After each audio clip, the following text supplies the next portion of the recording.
I'm Greg Smith, also known as the Strength Coach, and I live in Ocean Springs.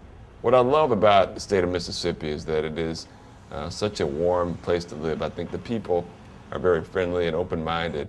I'm also an author. I'm the father of 3 healthy, active children. My oldest son is 14. He's Greg Jr., and he's a freshman in high school and a football player.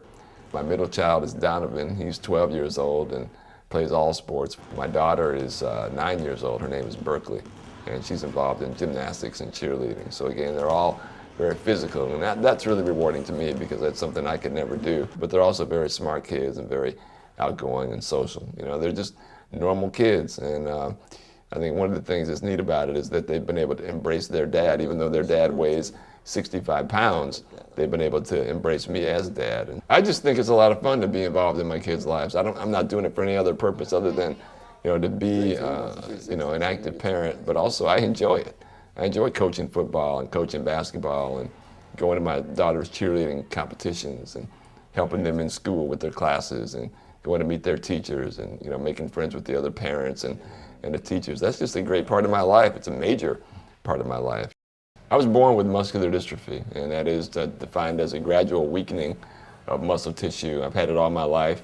I used to walk. I walked until I was about 13 years old. And so when I was 13 years old, I had surgery. They cut my back open and put 3 metal rods in my back to hold me upright. And so since that point in my life, pretty much I've been a wheelchair user. I've gradually lost strength. I mean, even after the surgery, I could walk short distances, and I could do that up until my mid-20s. And then at that point, I had to use a wheelchair all the time, even in the house. I've been able to keep a positive attitude and be active, despite the fact that, every year I'm discovering things I used to be able to do that I can no longer do, or that I have to find alternative solutions to get done. I don't think there's anything I can't do.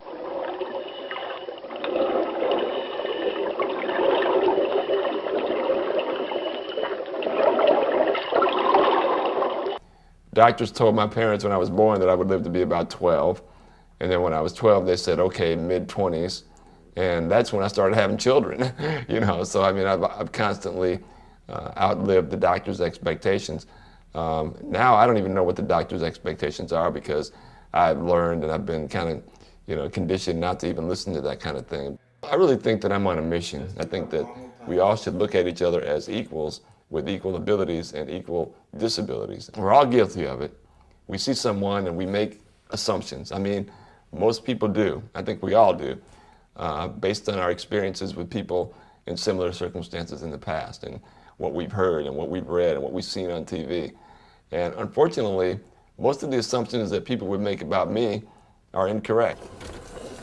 Probably that I don't drive, that I need help with just about everything, that I don't work, that I'm collecting Social Security, that I don't have kids, that maybe I live in a nursing home or I have somebody living with me 24 hours to help me do things.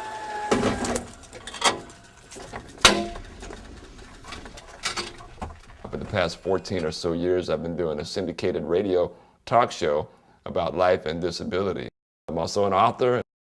When you're on a roll, you're strong, you're thinking clearly, you're confident, and you're expecting success.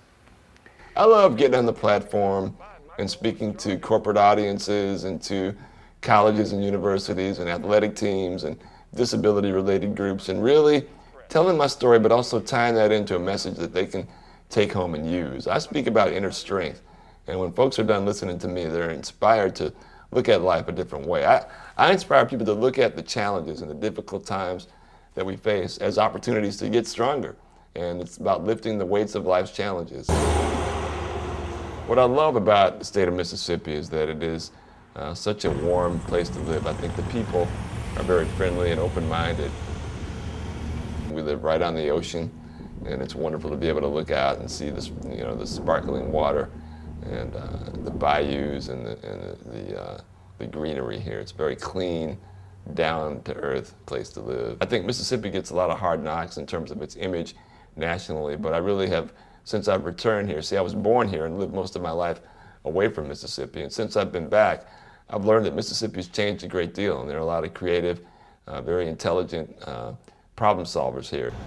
You might find this hard to believe, but 1 in 5 people have a disability of some sort, be it a physical disability or a cognitive disability or deafness or arthritis or cancer. I mean, everybody has a family member with a disability. Joe Blow, who has both legs and is totally physically able, might not be so tomorrow based on a car accident, based on an illness. So in other words, the things that are happening for disability awareness, for disability rights, are for Joe Blow, you know?